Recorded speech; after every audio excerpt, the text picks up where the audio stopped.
तभी तो सत्यव्रत ब्राह्मण में कहा गया मातृमान पितृमान आचार्यमान पुरुषो वेद है।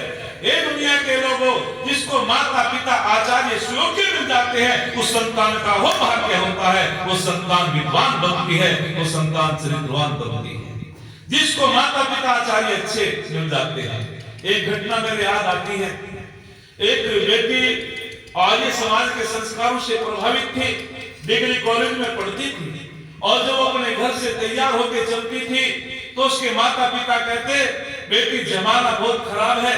वो बीए कक्षा में पढ़ती थी बेटी संभल के चलना, बेटी अपने पैरों को संभाल के रखना, बेटी अपनी जो दृष्टि है उसको नीचे को देखते चलना, बेटी अपने शरीर को कपड़ों से आच्छादित रखना, बेटी यदि तेरे आचरण में कुछ कमी हो गई तो हम तो जीवित ही मर जाएंगे, हमारा तो जीवन ही समाप्त हो जाएगा।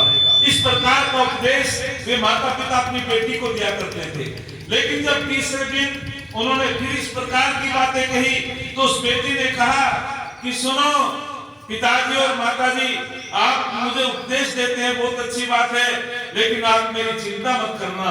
तो वो बेटी कहती है कि जब मैं अपने घर से तैयार होकर चलती हूँ, एक आंख में मेरे बाप का चित्र होता है, एक आंख में मेरी माँ का चित्र होता है और मेरे मन मस्तिष्क में स्वामी दयानंद और आर्य समाज के संस्कार होते हैं। मुझे कोई पतित नहीं कर सकता, मुझे कोई आचरण भी नहीं कर सकता। ऐसी ऐसी देवियां जब संस्कारों से युक्त हो जाती है, निश्चित रूप में उसके आचरण को कोई गिरा नहीं सकता। ये संस्कारों का महत्व होता है। संस्कार क्या है? अरे संस्कार कहते हैं कि संस्कारों ही ज्ञान प्रधान उच्चते। महर्षि चरक कहते हैं कि संस्कार का अर्थ होता है पात्रता प्रदान करना, संवर्धन करना।